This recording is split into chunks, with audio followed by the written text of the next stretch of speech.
Хөтлөгдсөн.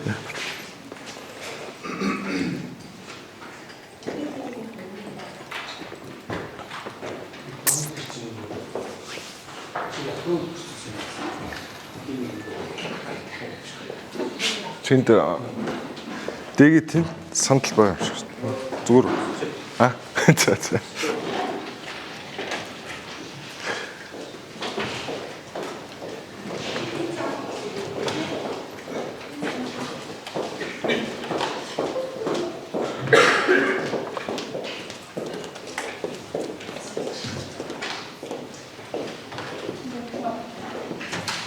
Болох нь.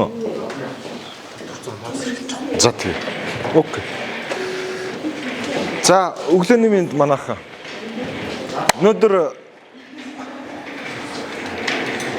нэг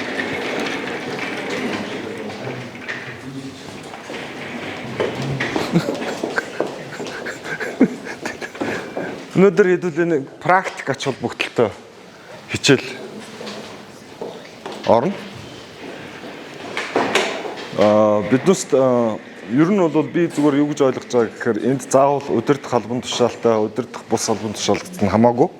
Угаасаа биднээс хүмүүстэй ажиллах чадвар хэрэгтэй, soft skill бол заавал байх хэрэгтэй те.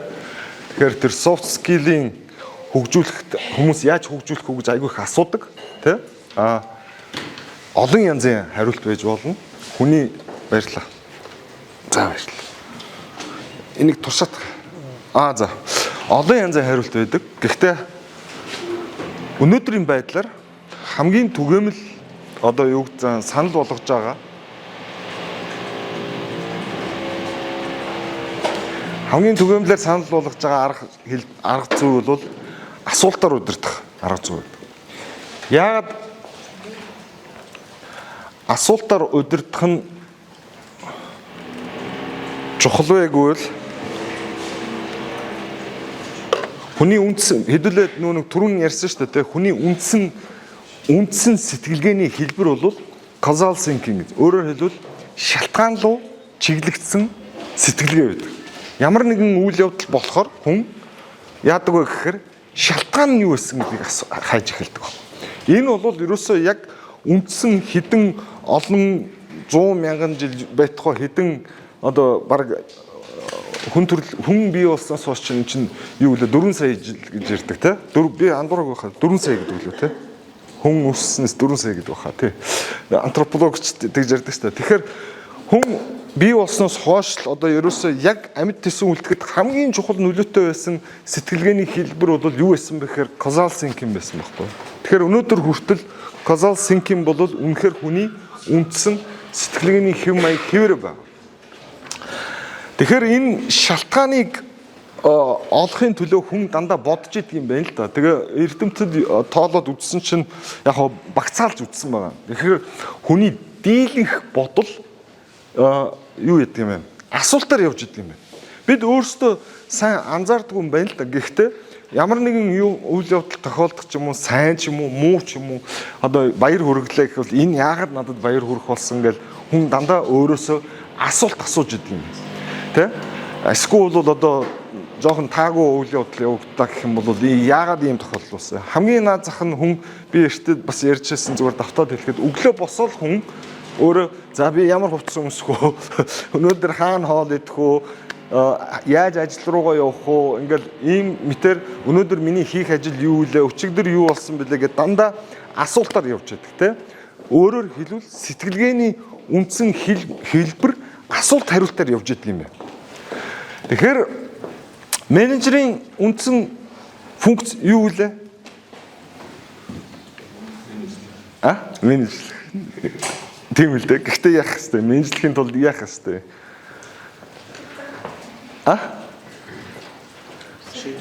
Шийдвэр гаргах тийм. Яг үнэ. Нэг шийдвэр гаргах тийм. Хоёр тийм за тийм. Гэхдээ зохион байгуулахын тулд бас нэг тэрний өмнө нэг юм байгаа байхгүй. Үнэн л дээ, зөв л дээ. Анализийг за. Хүнд нөлөөлөх. Хүнд манлайлалын онол гэдэг чинь яг юуны тухай онол гэдэг вэ гэхээр шүү дээ. Та айгу зарим зөндөөс сонссон баг. Гэхдээ хүмүүс энэ бол дарга зэрэг болох тухай биш юм байна. Манлайллын онол гэдэг чинь яг хүнд нөлөөлөх тухай юм байна шүү. Манлайлал гэж юу юм бэ гэх юм бол нөлөөллийн тухай юм байна шүү. Хүнд зөвхөн нөлөөлөхийг манлайлна гэж яриад байгаа байхгүй юу? Зөв. Тэгэхээр менежерийн функц манлайлалтай ойролцоо тийм. Менежерийн функц юу гэдэг вэ гэхээр ерөөсөө хоёр том үндсэн функц яваад байгаа байхгүй юу? Өөрөлдөө. Нэг нь менежерийн үндсэн функц бол бусдаар ажил хийлгүүлэх гэж хэдүүлээ яриад байсан тийм. Одоо менежмент гэдэг чинь төлөвлөх, хэрэгжүүлэх, үнэлэх, контролдох, одоо тэгээд adjustment нөгөө төлөвлөгөөгөө ахаад яах, гүйцэтгэлийн үнэлгээ хийх ингээд энэ цикл явуулдаг шүү дээ. Төлөвлөнө гэдэг чинь хэдүүлээ системт бий болгоцсон бохолт нөгөө нэг үр дүнгууд чинь тодорхой болгоцсон яг таамаглаж болох үр дүнгийг хүсэж байгаа учраас тэрийг системд оруулахар чинь чам төлөвлөх бололцоотой болчиход байна шүү дээ, тийм. Тэгэхээр тэр төлөвлөгөөнийхөө дагуу хийж байгаа ажлыг мушгин гэсэн санаа байхгүй. Тэгэхээр хоёр үндсэн ажил байна. Бусдаар ажил хийлгүүлэх, нөгөөх нь ухаалгаар асуудал шийдвэрлэх. Тэгэхээр ухаалгаар асуудал шийдвэрлэх тухай хэдүүлээ ярьсан юм юу байгаа гэхээр ухаалаг шийдвэр гэдэг чинь шилдэг санааг мушгисаар хагаад хамтын шийдвэр гаргах тухай юм байгаа шүү, тийм. Бусдаар ажил хийлгүүлэхийн тулд яах ёстой гэхээр хүн үр дүнтэй нөлөөлж чаддаг байхгүй юм бол чи өнөөдөр хүнээр ажил хийлгүүлэх боломжгүй болчиход байгаа байхгүй. Яг хүн цалин авч байгаа тохиолдолд мэдээж ажиллаа хийн. Гэхдээ тэр хүн яг өөрийнхөө сурснаар л хийгээд байгаа байхгүй. Тэр нь зарим тохиолдолд одоо хангалттай байж болно. Гэхдээ өнөөдөр цаг үе орчин хурдцтай өөрчлөгдөж байгаа үед хүн өөрчлөлт хэрэгтэй байгаа байхгүй. Энэ ажлыг яг чиний сурснаар хийх нь хангалтгүй байж болно. Өөрөөр хийх хэрэгтэй болно шүү дээ. Тэгэхээр тэр хүнийг өөрчлөхөр чинь хэцүү болчиход байгаа байхгүй. Дадал өөрчлөгдөх болчиход байна те.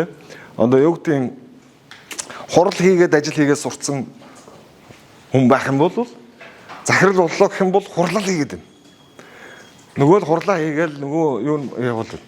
Гэтэл өнөөдөр IT компани дээр хурал хийх юм бол уучлаарай чи шууд халагдана. Яагаад гэвэл IT-гийн чиглэлээр ажиллаж байгаа улсууд бүтээлч ажиллагаа хэрэгтэй байгаа учраас чи хүнээс бүтээлч санаа гаргахын тулд хүмүүсийг бүгднийг оролцуулах хэрэгтэй байгаа. Мушгих хэрэгтэй байхгүй. Best idea. Chasing the best idea гэдэг одоо юу зарчмыг баримталж ажиллахгүй юм бол чи ерөөсөө тэр ажлыг өнөөдөр хийж чадахгүй гэсэн санаа. Тэгэхээр бусдад нөлөөлөх, ухаалаг шийдвэр гаргахын тулд хүн яах ёстой вэ гэхээр нэг өөр аргаар ажиллахгүй болохгүй байгаа юм байна. Өнөөдөр угаасаа залуу хүмүүс бид хэд бас өшөө харцсангүй ингээд 30 гараад явцсан, зарим нь 40 хүрэх гээд явж байна. За маань мэтнэ бол удахгүй 60 хүрэх гэж байна те. Тэгэхээр энэ хүмүүс залуу 20 гарцсан хүүхдүүдтэй чи тэг гэж ажиллах ерөөсө болохгүй байгаа. Энийг бол биднээсийн Монголын амьдрал угаасаа харуулж байгаа. Залуу хүүхдүүд чи тэг би гэд хийхгүй заа юу. Хийхгүй болоод ирэхээр нь хүнтэй хэрүүл урал хийгээд загнаад ирэх юм бол тэр хүн улмал нөгөө нэг ажиллаа хийхгүй өөр газар хайгаа явах болцоод байгаа. Тэгэхээр хүнтэй чадварлаг ажиллахын тулд өнөөдөр энэ асуултаар удирдах арга зүй энэ талаар яриад байгаа. Хүнд нөлөөлнө гэдэг байгаа чинь юу гэдэг байгаа гэх юм бол хамгийн гол нь хүний өөрийнх нь итгэл үнэмшлийг эвдэх тухай юм байгаа шүү. Яагаад гэвэл энийг одоо жоохон дэлгэрэнгүй тайлбарлана. Нөлөөлөхийн гол зорилго юу байгаа гэхээр ерөөсөө зохистой зан үйлдэлийг л бий болгох гэдэг байгаа байхгүй юу. Менежер хүний, манлайлагч хүний тэр тусмаа энэ яг үнэхээр хүнээс юу хүсэж байгаа юм бол чи яг зохистой зан үйлийг хийлгүүл.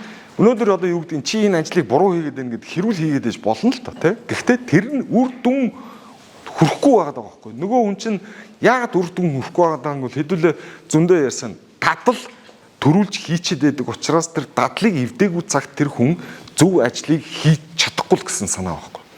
Дадал төрүүлж хийгээд байдаг. Ойлгогдож байна уу тий? Ер нь бол одоо жишээлбэл буруу хийгээд цэвэрлэг одоо жишээлбэл би энийг дахиад давтаад ярьчих. Зүгээр ярьж ирсэн хүмүүс цэвэрлэгээ хийж гин тий. Цэвэрлэгээ хийж хахад савн дээр нь одоо компьютер нааталт нь одоо цаасны хог, пластик хог, өшөө зүгээр бусад хог гэдэг ингээд тэгээд өшөө усыг асгах сав гэдэг усны сав гэдээ байж байгаа байхгүй юу. Цэвэрлэгээ хийгээд тавилаа тэр хүн яг тэр нэг дадал нь зөв цэвэрлэгээ хийх дадал нь суугаагүй шинэ ажилд орсон хүн цэвэрлэгээ хийчээд савнуудын буруу харуулаад тавьчихж байгаа байхгүй юу. Тэгэхээр нөгөө кемпинг менежер нөгөө хүний чинь дуудаж авчаар чи буруу хийсэн байна гэж хэрүүл хийж байна те. Тэгэхээр тэр хэрүүл хийж ажил хийн гэдэг бол өнөөдөр шилдэг ажил аргачлал биш болчиход байгаа байхгүй. Өнөөдөр боломжгүй болчиход байна гэдгийг биднес манай нийгэм угаасаа харуулдаг байгаа байхгүй тий.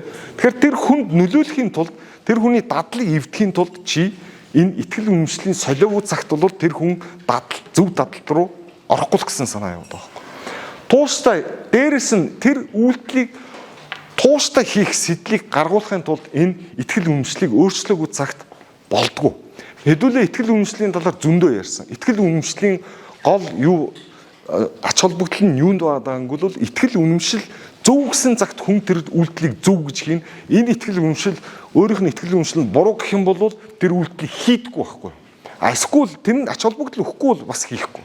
Тэр хүн итгэл үнэмшилтэй одоо юу гэдэг энэ муу хувийн яаж тавьсан яадгийг ингэж бодох юм бол тэр хүн хизээч тэр хувийн зөв тавьж чадахгүй байхгүй.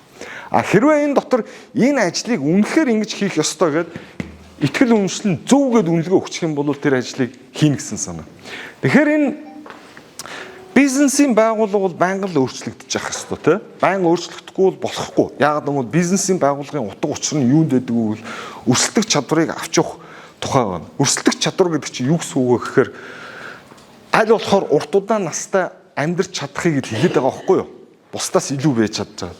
Тэгэхээр энэ шинжилэл өөрчлөлт явагдахгүй юм бол байгууллага айжимдаа гулсаар хагаад тэгээд зах зээлээс хасагддаг. Бизнесийн байгууллагын нэг сайн давуу тал нь юу байгаа гэхээр муу дадалтай бизнесийн байгууллага богино настай байдаг.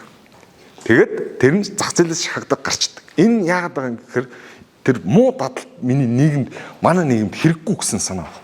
Тийм учраас дампуурна гэдэг чинь нэг осондоо нийгэмд тухайн байгууллагт одоо юу гэдгийг хэцүү хүнд байж болно те. Гэхдээ дампууруулж чадж байна гэх юм бол юу гэсэн үг вэ гэхээр чиний дадал чинь өнөөдөр нийгмийн эрэлт хэрэгцээ шаардлагыг хангаж чадахгүй нэ гэсэн санаа байна. Төр бол дампуурдаг те байгаа л яаж ч байсан. Хувийн бизнесийн эрүүл тал нь юу байдаг вэ гэхээр чи сайн дадлыг хөгжүүлж чадахгүй юм бол зах зээлээс шахагдана л гэсэн санаа. Тэгэхээр энэ менежер тэгэхээр чинь бизнесийн байгууллагад бол асар чухал үүрэг оролттой байгаа даахгүй. Тийм ч учраас энэ менежерүүдийг байнга сургаж, байнга шин санаагаар цэнгэлж, байнга шин юмд хөтлүүлж явахгүй юм бол дадал нь хуучраад байгууллага өөрөө шахагддаг. Айжмаар. Дундаж бизнесийн нас дэлхийд даяар 40 жил байдаг юм. Монголд бол ишүүч тоолсон бүр баттай статистик бол байхгүй тийм. Тэгэхээр 40 жилийн дотор л дэлхийн том компаниуд дунджаар очил дампуурчаад байгаа. Тийм учраас энэ хүмүүсийн soft skill-ийг хөгжүүлэхэд бол асар их чухал байгаа. За энийг салгахын тулд хүн яах гэдэг юм гэхээр өөрчлөгдөхэд юу саад болоод байдгийг гэхээр итгэл үнэмшил гэж хэдүүлээ ярьлаа тийм. Тэгэхээр гол саад болоод байгаа юм юу?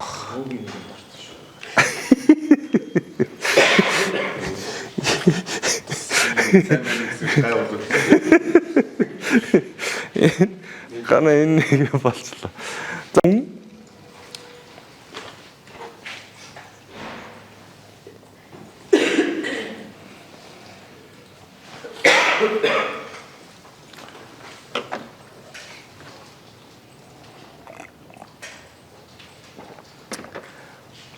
Хүн өөрийнх нь ойр дотны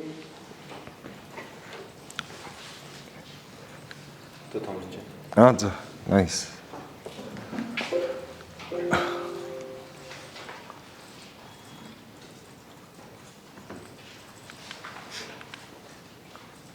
Явж штэ болж байгаа юм шиг штэ.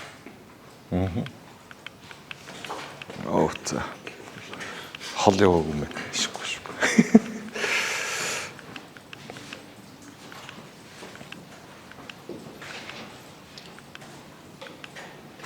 За хэдүүлээ юу ярьж байлаа? Саад болдог зүйл ярьжсэн тий. Хүнд юу саад болоод байгаа юм гэхээр хамгийн гол нь хүний өөрийн тэр итгэл үнэмшил гэдэг чинь ерөөсөө яг амьдралын туршлагаар олсон ийм багц нөлөөллийн орчин тойрноос нөлөөллийн үндсэн дээр бий болсон багц тийм цуглуулга ихтгэл үнэмшлүүд байгаа байхгүй юу. Тэгэхээр энд одоо юу болдог вэ гэхээр тэр нөлөөллийн нийлбэр гэдэг чинь хамгийн эхлээл одоо юу гэдэг ээж аав, ах дүү, дараа найз нөхөд, дараа хамт олон ингээл янз янзын ямар хүрээнд амьдран тэр хүрээнд олж авсан хүмүүс нэг нэгэндээ байн нөлөөлж идэг. Хүн угаасаа нэг нэгэндээ эргэж буцалтгүйгээр нөлөөлнө. Хүнд айгүй хүчтэй нөлөө үзүүлж идэг. Тэгэхээр энэ нөлөөллийн үндсэн дээр юу болчдөг вэ гэхээр хүнд өөрийнх нь туршлагаар хоримтлуулсан ийм багц ихтгэл үнэмшил болчиход байгаа байхгүй.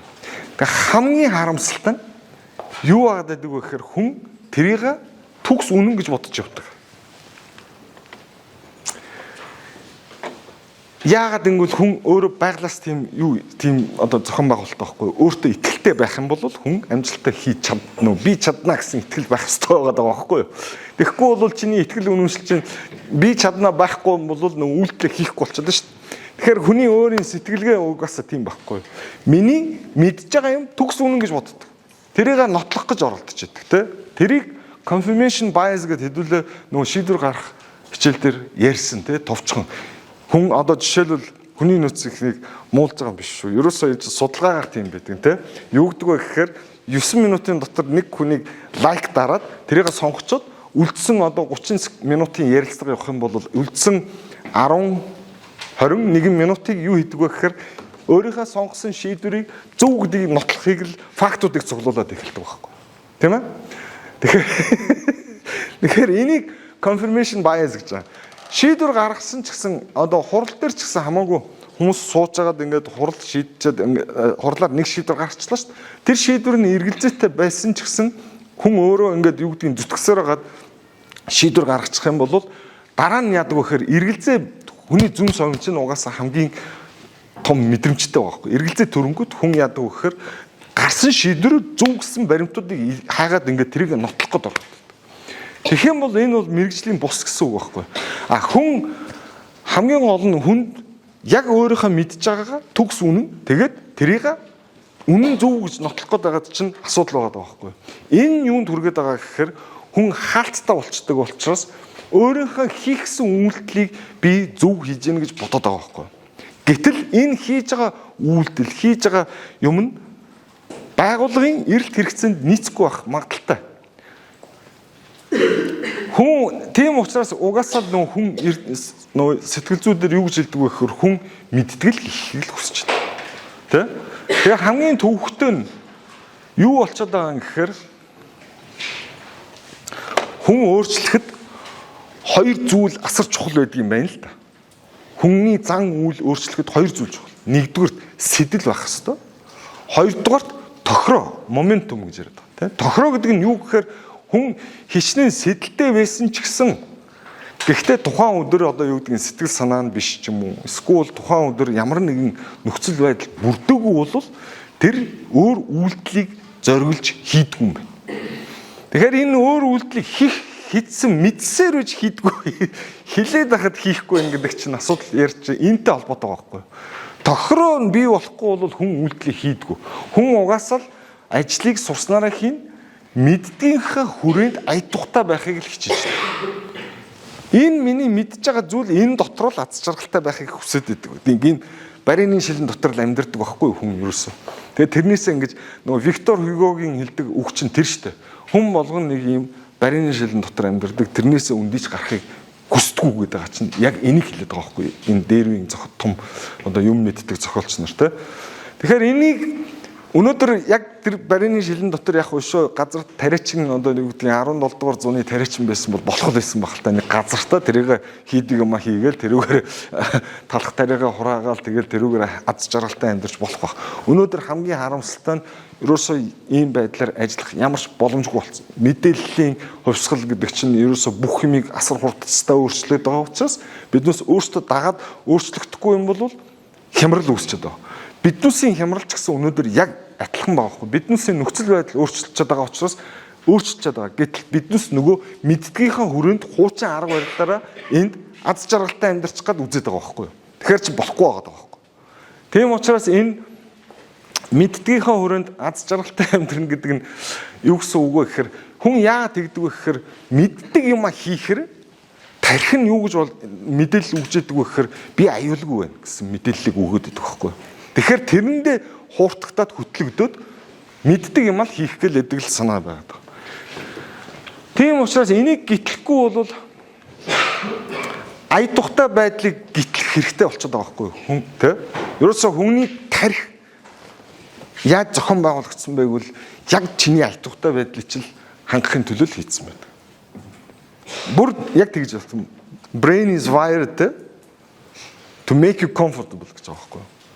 Өөрөөр хэлбэл чамайг ая тухтай байлгажлааг бол чи одоо happy. Тэгэл болж өгвөл тэрэндээ урт удаан байх гэдэг байхгүй. Тэгэхээр энийг гитлэхийн тулд яах ёстой байгаа юм гэхээр манлайлагч байж болно, менежерч хүнд байж болно те. Гэхдээ өнөөдөр та бүхэнд ч гэсэн амьдрал дээр хэрэгтэй, хүүхдүүдтэй ч гэсэн харьцахад энэ нэг ая тухтай байдлын гитлэхийн тулд сэтэл үүсгэх хэрэгтэй байгаа байхгүй юу? Хүүхдүүдтэй. Эсвэл бол нөгөөх нь тэр тохироог нь бэлэн болгох хэрэгтэй байгаа байхгүй юу? Энэ шав бэлэн болсон цагт багш ирнэ гэдэг үг ба штэ. Яг энэ моментумтай холбоотой үгийг хэлээд байгаа байхгүй юу? Тэр хүн бэлэн болохоор нөхцөл нь бүрдээд тэр өөрчлөлтийг хийх болцоотой болдог учраас тэр шав нь багш нь гарч ирдэг гэж яриад байна. За асуулт асуух. Тэгэхээр ер нь бол яаж хүнд нөлөөлөх юм те? Хүнд нөлөөлөхийн тулд үнэхээр үндсэн гол дэвсэг нь юу байгаа юм гэхээр хүний бодолд хөндлөнгөөс оролцохын тулд яах ёстой? Чи яаж ч оролцож чадахгүй хэрвээ асуулт асуухгүй бол ерөөсөө ямарч боломжгүй тэг ингэх гэж хэлэхэд хүн магадгүй одоо юу гэдгийг чиний чамаас цалин авч байгаа ажилтан байх юм бол хийн. Яагаад гэвэл угаасаа тохиролцсон та ярийн тохиролцсоо чинь тийм байхгүй те. Чи энэ ажлыг хийвэл би чамд энэ цалин өгнө. Би энэ ажлыг хийвэл би энэ цалин авна гэсэн ийм хоёр хүлээлт нийцсэн учраас нэгнийхээ одоо хүлээлтийн тэр psychological contract гэж би тайлбарласан шүү дээ те. Хүлээлт тохиролцсон тохиолдол үүсэж байгаа. Бусад тохиолдолд хэрвээ одоо юу гэдгийг ямар нэгэн гэрээгээр хүлээсэн зүйл байхгүй юм бол хөндлөнгөөс хүний бодолд нөлөөлөх заддан мөн төвхтэй. Тэгэхээр ерөөсөө ганц нэвтрэх сувг нь юу гэдэг вэ гэхээр асуулт асуух байгаад байгаа байхгүй. Асуудал одоо жишээлбэл шийдвэрлэн гэхээр хэдүүл ярьсантай ухаалаг онсон асуулт асуух. Жишээлбэл асуудлыг шийдвэрлэх гэдэг менежерийн үндсэн функц гэдээ ярьж штэ тий.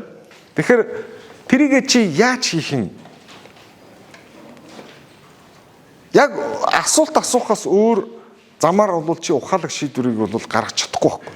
Хэрвээ чи юу гэдгийг хамтын шийдвэр гаргах гэжлээ бол за яг чи өөрөө дангаараа ингээд шийдээд явдаг бол энэ асуулт асуух ямар ч ач холбогдолгүй болчихно л да тий. Гэхдээ хэрвээ чи ухаалаг шийдвэр гаргаад байгууллагыг өрсөлдөхүйд чадвартай хэмжээнд авч явъя л гэж бодож байгаа бол асуулт асууж оролцоо хэрэгтэй байдаг байхгүй хүмүүсийн оролцоо. Хүмүүсийн оролцоог бий болгохын бүрдүүлэхийн тулд хүн асуулт асуухаас өөр замгүй болчихдог. Тийм учраас ухаалаг шийдвэр одоо энэ манад бол хамгийн их сайн ажиглагдж байгаа бол энэ IT компаниуд байгаа даахгүй. Тэднээс чинь яг нөгөө өрсөлдөж байгаа учраас зөвхөн Монголдоо биш. Тэднээс чинь олон улсын зах зээл дээр бас тодорхой хэмжээгээр өрсөлдөд байгаа байхгүй. Яагаад гэвэл нөгөө нэг аутсорсинг авч जैन те. Цаан чинь өчнөө гадаадын залуучууд бас аутсорсинг одоо юу гэдгийг Японы компаниудаас авч जैन. Тэнд өрсөлдөхийн тулд нөхдүүд үнэхээр дээд зэргийн бүтээлчээр ажиллахгүй юм бол зүгээр алей энийг тэг гэдэг ах юм бол ерөөсө болохгүй болчиход байгаа байхгүй. Тэгэхээр тэр улсууд брейнсторминг хийх чинь үндсэндээ асуулт асуух тухай ухаалаг шийдвэр гаргахын тухай чинь хурал хийхэ болцсон тийм брейнсторминг хийж байгаа. Энэ бол үржээ хөвшмөл болсон. Монголын залуучуудын дунд ч тийм 24-5 та залуучуудын дунд ажил хийж байгаа ажил арга барил нь брейнсторминг болчиход байгаа байхгүй.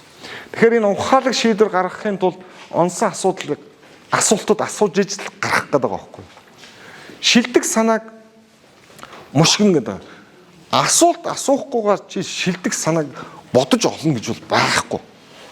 Яагаад гэвэл мэдлэг хамт их байдаг те. Хүн дангаараа юуч мэддэггүй гэж хэдүүлээ ярьсан те. Тэр нь бол хүн мэддэг гэж эндүрдэг боловч яг үүний эрэхтэй нөгөө дугуй зурдагтай ч адилхан дангаараа зурхаар дугуй зурж чаддаггүй.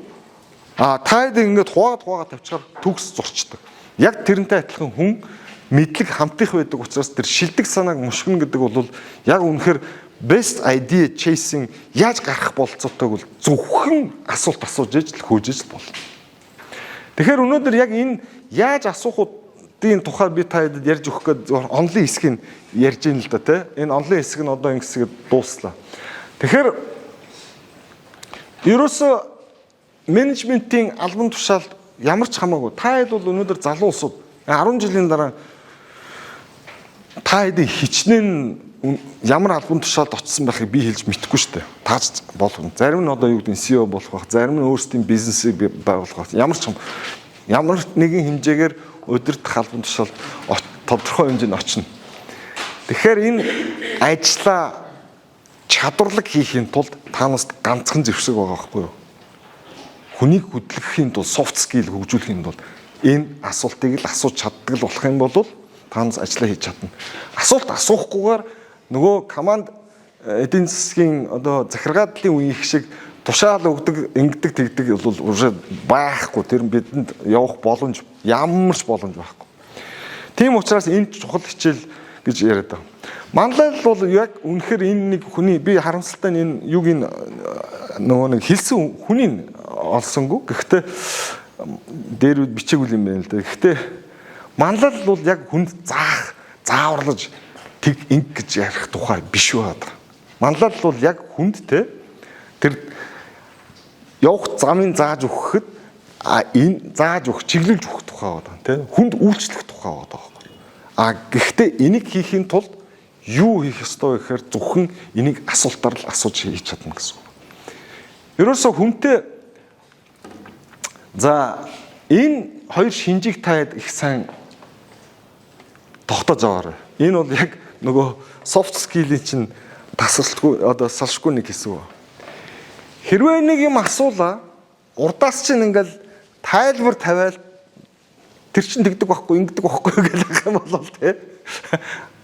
Энэ юу гэсэн үг вэ гэхээр таны санаа ерөөсөө хүлээж авахгүй гэсэн үг шүү. Яриа болохгүй байх гэсэн үг. Тэгэхээр өөр асуулт асуух хэрэгтэй тий. Үргэлжлүүл. Тэгэхээр биднээс яадаг вэ гэхээр үгүй тэр чинь тэгдэг байхгүй ингээд зөрүүлэл болохоор тэгээд хоёр үзэл бодлын мөргөлтөн хүмүүс. Энэ болохгүй. Тэгэхээр хүнтэй ярьж байхдаа ч гэсэн хилцээр хийх ч юм уу хамаагүй хинтэй нэг ямар нэг юм ярьж байхад асуулт асуухад урдаас чинь тайлбар тавих юм уу эсвэл өөрийгөө өмөрөөд авах юм. Тэр хүн юу гэж бодож байгааг бол чи тодорхой хэмжээний мэдээллийн чамд байхгүй байна чи мэдэхгүй байна гэж бодоод байгаа байхгүй юу? Тэ? Чи мэдчихэж бол мэдгүй ч гэж болно. Гэхдээ ямар ч байсан урдаас чинь тайлбар тавиад байна гэдэг чинь яриаг диалог болохгүй гэсэн үг байхгүй юу? Өөрөөр хэлбэл тэр хүн чамд мэдээлэл дутуу байна гэд олон юм яриад байгаа байхгүй юу? Тэр хүн ярьж болно, зөвчээрж болно. Асуулт асуухын бас нэг чухал юм нь юу гэдэг вэ гэхээр зөвхөн чи мэдээд байгаа биш. Чи өөрөө мэдхгүй гэж бас болно. Цаад хүн чинь үнэхээр нэг юм яриад чи үнэхээр мэдхгүй гэж болно. Тэгэхээр best idea chase болох тохиолдол юу болчиход байгаа вэ гэхээр ийм тохиолдолд тулгарх юм бол юу гэж бодох ёстой вэ гэхээр яагаад энэ хүн надад ийм мэдээлэл яриад байна гэдгийг л бодох ёстой байхгүй юу? Түүнээс тэр хүнд хариулт өгөх гээд хүн ингээд хүнтэй ярихдаа ингээд одоо юу гэдгийг нүдийг харахад л ойлгомжтой байдаг байхгүй. Хариулт өгөх гээд бодоод байдаг байхгүй. Юу ярих гэн. Тэгэхээр тийм хүнтэй ярих чамд үнэхээр шаардлага байгаа бол чи яагаад энэ хүн тайлбар тавьсныг л бодох ёстой. Эндээс эхлэх ёстой юм байна шүү. Хэрвээ нөгөө хүн чинь чиний хэлж байгааг анхааралтай нүдэн гүйхгүйгээр анхааралтай сонсож байгаа бол чиний мессеж очиж гин гэсэн үг байхгүй. Тийм ээ? Тэгэхээр энэ шинжийг бол нөлөөлж байгааг энэ шинж гэж үздэг. Өөрөөр хэлбэл та хоёрын хооронд үр дүнтэй ажил хэрэгч конструктив яриа болно л гэсэн санаа болж байгаа байхгүй. Би одоо жишээлбэл сая юун дээр зөндөө уурхаа дээр шуурхаа хийж байгааг ажиглалаа л та тийм. Тэгээд дарга нэг юм хэлнэ, урдаас нэг юм тайлбар тавь. Тэгээд сүүлд нь аргаа ороод би хэлсэн байхгүй дэндүү их тайлбар тавиад байна. Танаас юм хэлж байгаа дээр асууж. Тэгээд одоо яг энэ хичээл уурхаа дээр орсон л доо. Яг тодорхой хэмжээнд тайлбар тавьдаг нь буурсан байл. Гэхдээ өөрийгөө өмөрчин гэдэг чинь янз янзын шалтгаантай байж болно тий. Нэг бол хариуцлагаас зайлсхийж болно. Нэг бол үнэхээр асуудлыг мэдээд чи мэдэхгүй байгаад цаадах чи асуудлыг мэдээд нэг юм яриад байж болно те. Эсвэл ерөөсө чиний байр суурийг чи хүлээн зөвшөөрөхгүй.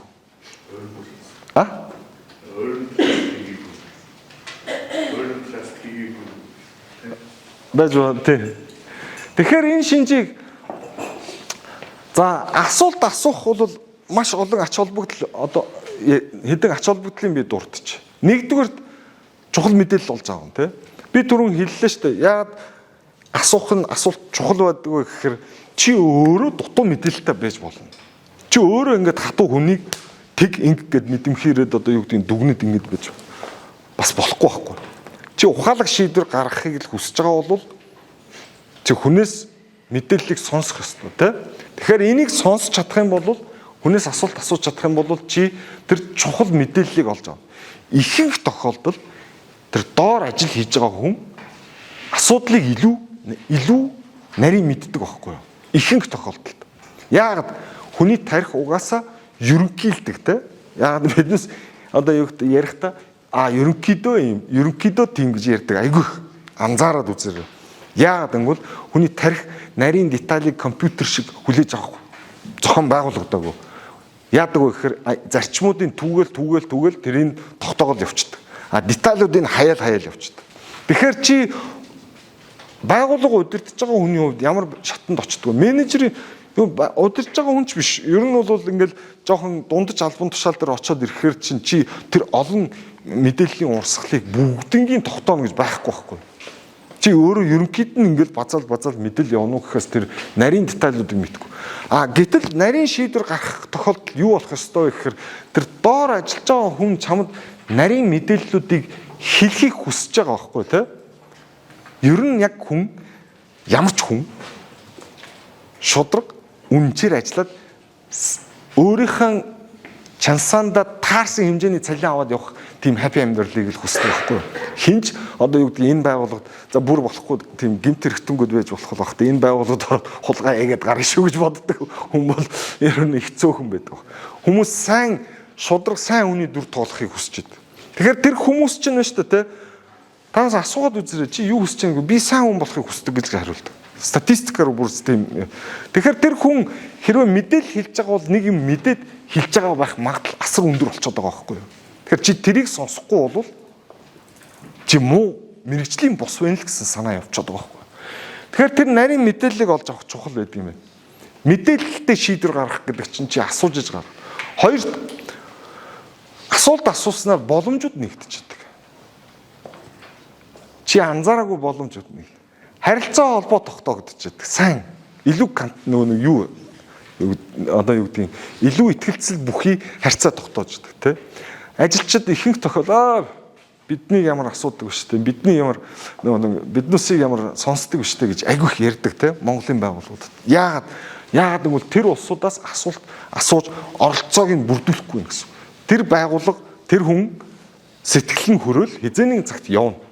Тэгэхээр энэ харилцаа тогтооно гэдэг чинь асар чухал байгаад байгаа нь юу байгаад байгаа гэхээр хүн болгоноос асуулт асууж энэ хүн болгонтой ийм контактанд орох нь бас их чухал байдаг юм байна л да.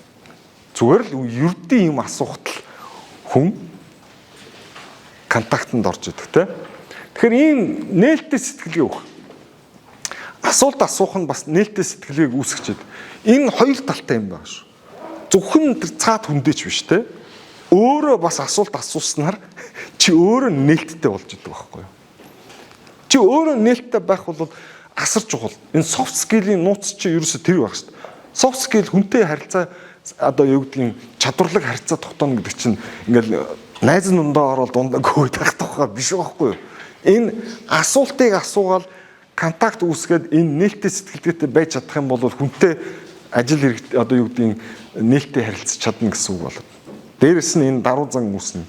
За багийн амьсгал, уур амьсгал үүсгэх нь бол ойлгомжтой тийм. Энэ бол ерөөсөө за бүтээл сэтгэлгээ түрүүн бас зөндөө хэллээ. Тэгээ мэдээж хэрэг асуултыг өөр өнцгөөс харах боломж гарч ирдэг. Яагаад гэвэл хүн болгоны туршлага өөр учраас хүн болгон өөр ихрээ асуудлыг харж идэг. Нэг асуудлыг тайлбарлахад хүртэл хүн хоёр өнцгөөс өөр өнцгөөс тайлбарлсан бичдэг. Тэгэхээр тэр үнцгээс яагаад ярьж яах гэдэг чинь тэр хүний туршлага бас чухал байгаа даахгүй. Ийм олон давуу тал байдаг учраас хүн асуулт асууж сурах нь бол асар чухал байдаг юм байна гэж хэлдэг. За хэвшмэн сэтгэлгээ одоо манайд бол ерөөсөө бүр хэвшмэн сэтгэлгээ бол бүр ингээд хатуу тогтцсон айгүй их түгээмэл байдаг байхгүй. Өчигдөр бас хэвшмэн сэтгэлгээ гарч ирсэн те. Би өөрөө ч бас за арга зүй. Яг практик талаас хэдүүлээ ярив. Ер нь асуултаар удирдах арга зүй ур чадварыг хүн хөгжүүлэх хэрэгтэй ур чадвар. Энийг хүн нэг өдрийн дотор сурчдаг юм бол биш. Тэгээ байнгын хөгжүүлж авахгүй юм бол төвхтө суралцах хэрэгтэй ур чадвар гэдэг юм байна. Чадварыг яагаад ороотуулаад байгаа юм гэхээр ерөөсөө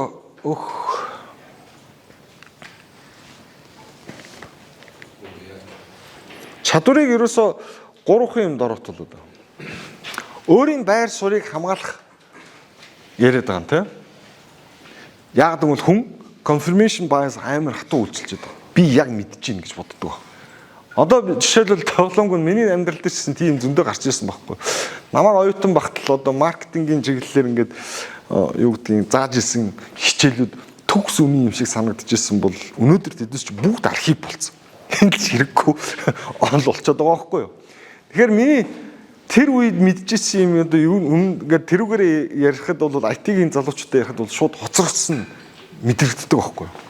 Чи бол шал хоцрогдсон юм. Та бол уучлаарай динозаврын үе юм ярьж ин гэж надад хэлжсэн байхгүй тий. Тэр чинь үйлчлэгээ болчиход байгаа байхгүй. Тийм аюул байгаа байхгүй. Тэгэхээр энэ өөрийн байр суурийг хамгаална гэдэг бол яг хүн өөрийнхөө статус квог хамгаалах бол угаасаа тэр аюул чухал нөө ая тухтай байдлыг хамгаалах учраас тэрний үүднээс хүн дандаа юу гэдгийг чиний асуух чадварыг чинь доротуулж юм. Чи мэдчихин гэж эндүрээд идэг байхгүй. Хоёрдугаар төрөгдөн тий. Хүн юм ярихаар хүн зуршлаараа шууд хариуг нь бэлдээд байдаг. Дээрээс нь нөгөө нэг дотор нь би хэдүүлээ нөгөө ярьсан шүү дээ. Хүн болгоны дотор Ким Жон Ун гэдэг тий нэг эготой. Тэр эготой нөхөр юу хийдэг вэ гэхээр хэлсэн юм болгоны чинь эн чинь зөв энэ чинь хүлээж авахгүй эн чинь буруу тэр чинь зөв ингээд завчаад байдаг байхгүй. Тэр өстой аюултай үзэгдэл байхгүй. Яагаад гэвэл хүний хэлсний тэр чинь тэгдэггүй эн чинь ингэдэг ингээд ах юм бол за энэ хүнтэй бол ярихад бол нэлээд их цаг хэрэгтэй л гэсэн санаа гарна. Тэгэхээр тийм Ким Жон Ун байдаг учраас энэ нөгөө хүн чинь нөгөө би төгс мэдэж гэн гэхээр чинь нөгөө чамд энийг яагаад яриад байгаа гэхээр чи удирдах албан тушаалд ажиллаж байгаа бол чи хүний хэлж байгаа бити завчаад байгаарай л гэсэн санаа хэлээд байгаа байхгүй юу. Тэр хүн буруу ч ярьж иж болно, зөв ч ярьж иж болно. Дээрэс нь ярих чадвар муу гэж болно, өөрийгөө илэрхийлэх чадвар муу гэж болно. Гэхдээ чи soft skill хөгжүүлэхийн тулд яах ёстой гэхээр тэр хүнийг сонсох ёстой байхгүй юу. Тэ сонсох асуултаараа дутахын одоо орлуултаа. Тэр сонсох чинь бас асуух ур чадварын салшгүй нэг хэсэг байдаг. Тэгээ гуравт нь бол яагаад асуултаар удирдах чадвар арга зүй яагаад Монголд нэг дэлгэрээгүй байдаг вэ гэхээр асуух ур чадвар угаасаа тийм соёл тогтоогүй байдаг. Ур чадвар нь өөр юм уу? Хүнд төвчээр дутаад байдаг байхгүй. Хүн юм хэлэхээр хариултыг шууд хэлчих гээд яарад гүгээд байдаг. Тэр хамгийн том дайсан байна. За асуух урлаг юунаас бүрддэг юм бэ гэвэл хоёр хүчин зүйлээс хамаарат байна. Нэгдүгээр за юу асуухаа мэдэх ёстой. Гэхдээ энийг таад юу гэж заавал мэдээл ингээл асууна гэж бити бодоор. Энэ цааталт нь тайлбарлана тий. Чи мэдэхгүй гэж болно. Заримдаа юу асуухаа ч мэдэхгүй ч гэж болно. Гэхдээ би одоо энийг цаана тайлбарлахаар ойлгомжтой болох байх. Юу асуухаа мэдэх ёстой. Хоёрд яаж асуухаа мэдэх ёстой. Энэ хоёрыг сураагүй тохиолдолд ялангуяа яаж асуухаа сураагүй тохиолдолд чи хүннээс үр дүнтэй юм асууж чадахгүй. Яагаад гэвэл хүн ялангуяа яагаад гэдэг асуудлыг хүнээс асуухаар хүн юу гэж боддог вэ гэхээр энэ над руу дайрж давшилж ийн гэж хүлээж авдаг. Ялангуяа буруу тооноор асуух юм бол. Тэгээд нөгөөд чинь нөгөө Ким Жон Ун хөдлөд хариултыг чинь завчаад би хүлэн зөвшөөрөхгүй над чинь буруу байна ингээл шал дими одоо юу гэдэг юу болчихж байгаа байхгүй. Хоёрдугаар